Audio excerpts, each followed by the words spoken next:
Hello friend. तो कैसे हैं आप लोग। आशा करता हूँ आप सभी अच्छे होंगे और तैयारी आप लोगों की काफ़ी अच्छी चल रही होगी। तो देखो हमारे उत्तराखंड जीके सीरीज चल रही थी, तो आज की क्लास में भी आपको उत्तराखंड जीके के अति महत्वपूर्ण प्रश्न यहाँ पे देखने को मिलेंगे, जो आपकी आने वाली सभी भर्ती परीक्षाओं के लिए काफ़ी महत्वपूर्ण रहेगी। तो आज की क्लास को हम शुरू करते हैं बिना किसी देरी के। पहला प्रश्न यहाँ पे देखेंगे, गढ़वाली शैली के प्रसिद्ध चित्रकार मोलाराम का जन्म कब हुआ था। तो गढ़वाली शैली के प्रसिद्ध चित्रकार हैं मोलाराम, और इनका जो जन्म होता है ये होता है 1743। इसका सही आंसर है ऑप्शन बी 1743 ईस्वी में। जो मोलाराम है इनके चित्रों को विश्व स्तर पर किसने पहचान दिलाई थी, या किन्होंने प्रसिद्ध किया था इनके चित्रों को विश्व स्तर पर, तो ये क्या था, बैरिस्टर मुकुंदी लाल। ये भी आपको ध्यान रखना है, एग्जाम में प्रश्न बन चुका है कि मोलाराम के चित्रों को विश्व स्तर पर किसने पहचान दिलाई थी, तो ये दिलाई थी बैरिस्टर मुकुंदी लाल ने। मोलाराम चित्रकार के अलावा क्या थे, तो पेशे से तो ये सुनार थे, और ये क्या है, हिंदी, फारसी और संस्कृत इसके वे काफ़ी अच्छे विद्वान थे। तो ये चित्रकार के अलावा एक काफ़ी अच्छे कवि और लेखक भी थे, ये भी आपको ध्यान रखना है। यदि पूछा जाए कि मोलाराम पेशे से क्या थे, तो पेशे से इनका सुनार था, ये भी आपको ध्यान रखना है। अगला प्रश्न देखेंगे, नीचे दिए गए कथनों को पढ़कर सही कथन का चयन कीजिए।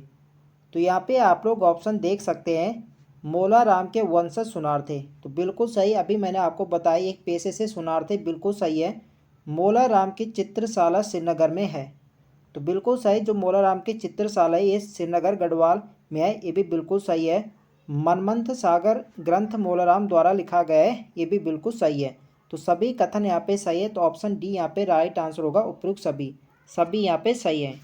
अगला प्रश्न देखेंगे, निम्न में से किन शासकों का मोलाराम को संरक्षण प्राप्त हुआ। तो किन किन शासकों का मोलाराम को संरक्षण प्राप्त हुआ था। तो मोलाराम को जो संरक्षण प्राप्त होता है, प्रदीप शाह का भी होता है, ललित शाह का भी होता है और जयकृत शाह का भी होता है। इसके अलावा प्रदुमन शाह हो गए और सुदर्शन शाह, तो इन शासकों का मोलाराम को संरक्षण प्राप्त होता है, ये आपको ध्यान रखना है। तो इसका जो सही आंसर होगा ये होगा ऑप्शन डी, उपयुक्त सभी। डी यहाँ पे सही आंसर है। अगला प्रश्न देखेंगे, मोलाराम से चित्रकला सीखने के लिए कौन से गढ़वाल नरेश टिहरी से श्रीनगर जाते थे। सही आंसर है ऑप्शन ए, कुंवर प्रीतम शाह। कुंवर प्रीतम शाह मोलाराम से चित्रकला सीखने के लिए टिहरी से श्रीनगर जाते थे, यह आपको ध्यान रखना है। ऑप्शन यहाँ पे सही आंसर है। अगला प्रश्न देखेंगे, मोलाराम के वंशज श्यामदास एवं हरदास निम्न में से किसके साथ गढ़वाल आए थे। तो मोलाराम के जो वंशज थे ये थे श्यामदास और हरदास। ये किसके साथ गढ़वाल आए थे, तो ये आए थे सुलेमान सिको।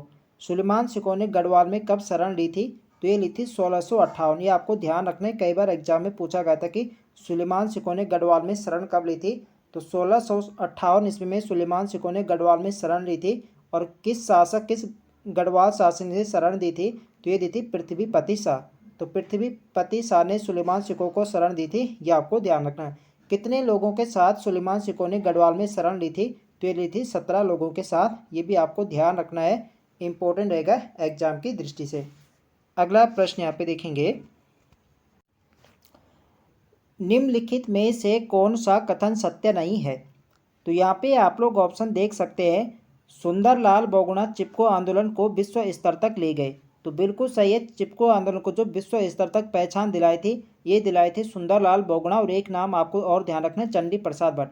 तो इन्होंने विश्व स्तर तक पहचान दिलाई थी चिपको आंदोलन। कब हुआ था चिपको आंदोलन, तो यह होता है 1974। और चिपको वुमेन के नाम से किन्हें जाना जाता है, तो ये जाना है गौरा देवी। गौरा देवी ने ही चिपको आंदोलन का नेतृत्व किया था, ये आपको ध्यान रखना है। अगला यहाँ पे देखेंगे, और इसके लिए सुंदरलाल बहुगुणा ने एक यहाँ पे नारा भी दिया था चिपको आंदोलन से संबंधित, हिमालय बचाओ देश बचाओ। काफ़ी फेमस नारा है, कई बार पूछा गया कि हिमालय बचाओ देश बचाओ का नारा किसने दिया था, ये दिया था सुंदरलाल बहुगुणा ने। अगला यहाँ पे देखेंगे, नीलांबर पंत पद्मश्री पाने वाले उत्तराखंड के प्रथम वैज्ञानिक हैं। तो बिल्कुल सही, उत्तराखंड के जो प्रथम वैज्ञानिक है पद्मश्री पाने वाले, ये नीलांबर पंत है। कब इन्हें पद्मश्री से सम्मानित किया गया था, तो ये किया गया था 1984, वर्ष 1984 में इन्हें पद्मश्री दिया गया था। और इनका संबंध किससे है, तो ये क्या अंतरिक्ष विज्ञान है, ये आपको ध्यान रखना है। अगला देखेंगे, भारत की पहली महिला जूडो रेफरी शालिनी शाह है। तो भारत की पहली महिला, ये जूडो रेफरी शालिनी शाह नहीं है। ये वाले यहाँ पे क्या गलत है, यहाँ पे बताना था कि कौन से यहाँ पे सत्य नहीं है, तो यही वाले यहाँ पे सही हो जाएगा। मोलाराम चित्रशाला श्रीनगर में है, ये भी यहाँ पे क्या बिल्कुल सही है। तो सी वाले यहाँ पे गलत दे रखा है, तो सी इस प्रश्न का सही आंसर हो जाएगा। तो इस प्रश्न का आपने मुझे कमेंट करके बताने कि भारत की पहली महिला जूडो रेफरी कौन है, इसका आंसर आप लोग कमेंट करके बताएं। अगला यहाँ पे देखेंगे, मोलाराम की माता जी का नाम क्या था।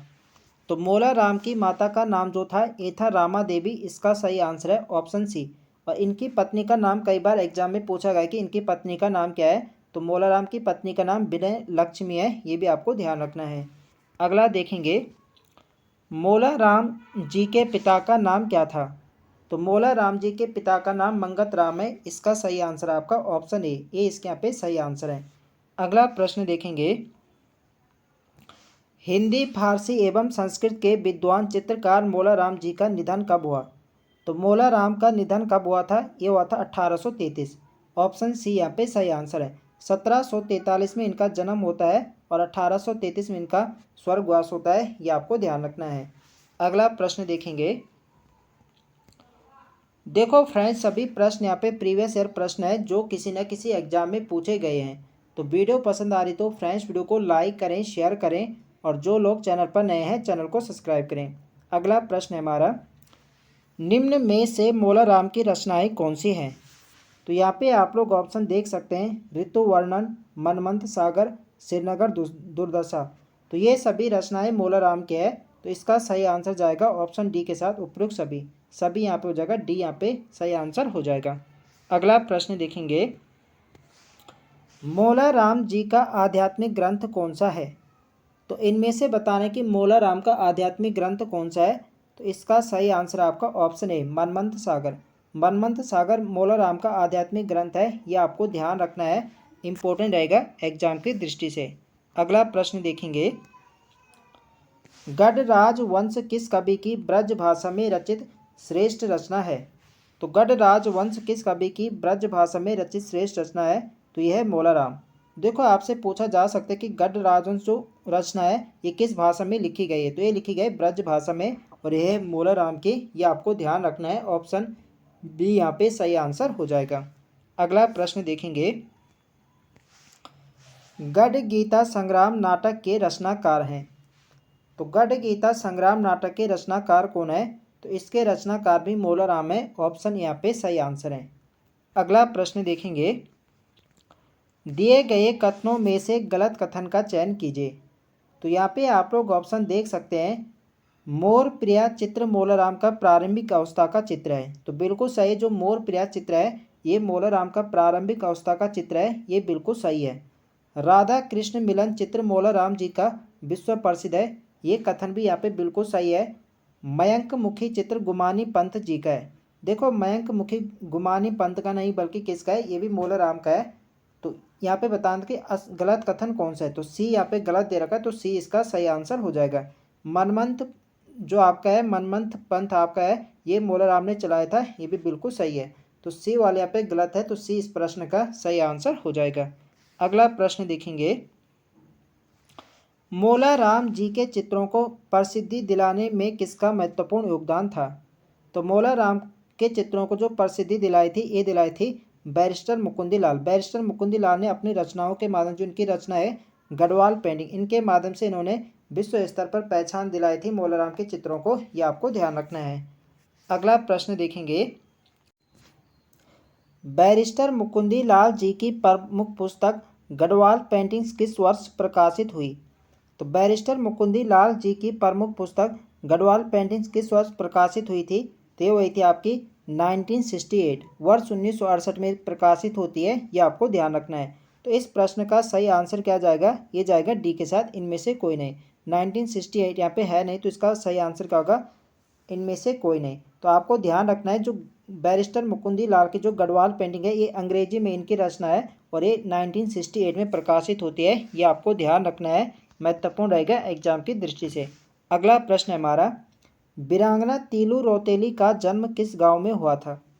तो वीरांगना तीलू रौतेली का जो जन्म हुआ था ये हुआ था आपके पौड़ी गढ़वाल के गुराड़ गांव में, इसका सही आंसर आपका ऑप्शन सी सी इसके यहाँ पे सही आंसर है।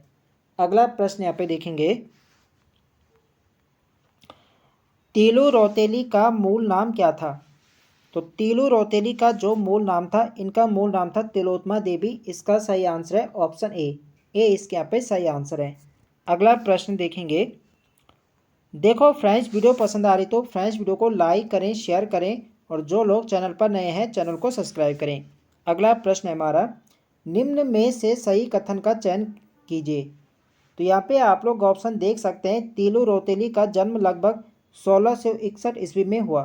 तो कई इतिहासकारों को मानना है कि जो इनका जन्म हुआ था ये लगभग 1661 ईस्वी में हुआ होगा और भूप सिंह गोरला तीलू रौतेली के पिता थे। तो ये भी बिल्कुल सही है, जो इनके पिता थे भूप सिंह गोरला थे, ये कथन भी यहाँ पे बिल्कुल सही है। गढ़वाल में तीलू रौतेली जयंती 8 अगस्त को मनाई जाती है, ये भी बिल्कुल सही है। तो सभी यहाँ पे सही है, तो ऑप्शन डी यहाँ पे सही आंसर होगा, उपयुक्त सभी यहाँ पे सही है। अगला प्रश्न देखेंगे, कत्तूरी राजा धामसाई ने किसके समय गढ़वाल पर आक्रमण किया था? तो कत्तूरी राजा धामसाई ये कौन थे? पृथ्वी जो यहाँ पे पिथौरा साध यानी जिन्हें प्रीतम देव कहा जाता है, इनके पुत्र थे धामसाई। तो इन्होंने ही तीलू रौतेली के समय इन्होंने आक्रमण किया था गढ़वाल पर। इसका सही आंसर होगा ऑप्शन बी यहाँ पे सही आंसर है। अगला प्रश्न यहाँ पे देखेंगे, तीलू रौतेली की घोड़ी बिंदुली किस युद्ध में शहीद हुई थी?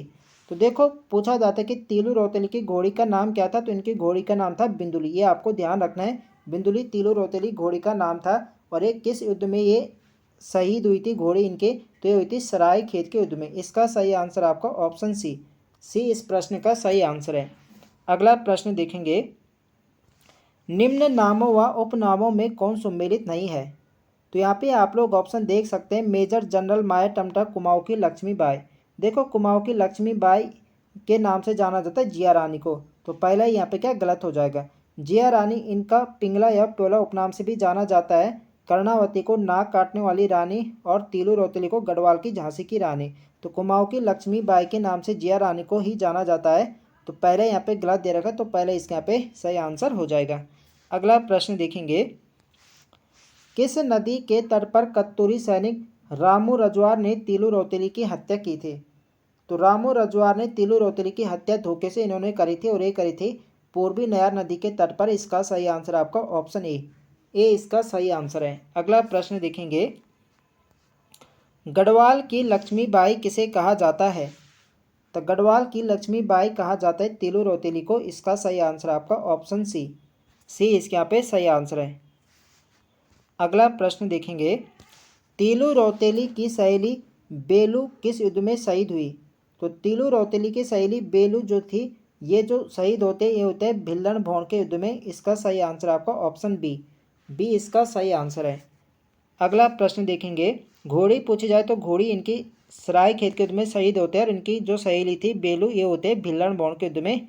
ये आपको ध्यान रखना। अगला प्रश्न यहाँ पे देखेंगे, भगतू एवं फतवा तीलू रौतेली के दोनों भाई किस स्थान पर शहीद हुए थे? तो भगतू एवं फतवा तीलू रौतेली के जो दो इनके भाई थे, ये जो शहीद होते हैं ये कांडा नामक स्थान पर शहीद होते हैं। इसका सही आंसर आपका ऑप्शन ए इसका सही आंसर है।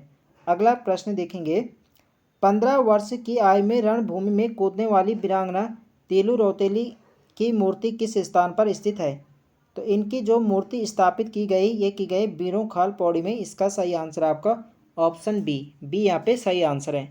अगला प्रश्न देखेंगे, कत्तूरियों को रोकने के लिए किस शासक की सेना खैरागढ़ पहुंची? तो कत्तूरियों को रोकने के लिए किस शासक की सेना खैरागढ़ पहुंचती है? तो ये पहुंचती है यहाँ पे मानसा की सेना। मानसा ने कत्तूरियों को रोकने का प्रयास किया था। इसका सही आंसर होगा आपका ऑप्शन ए इसके यहाँ पे सही आंसर है।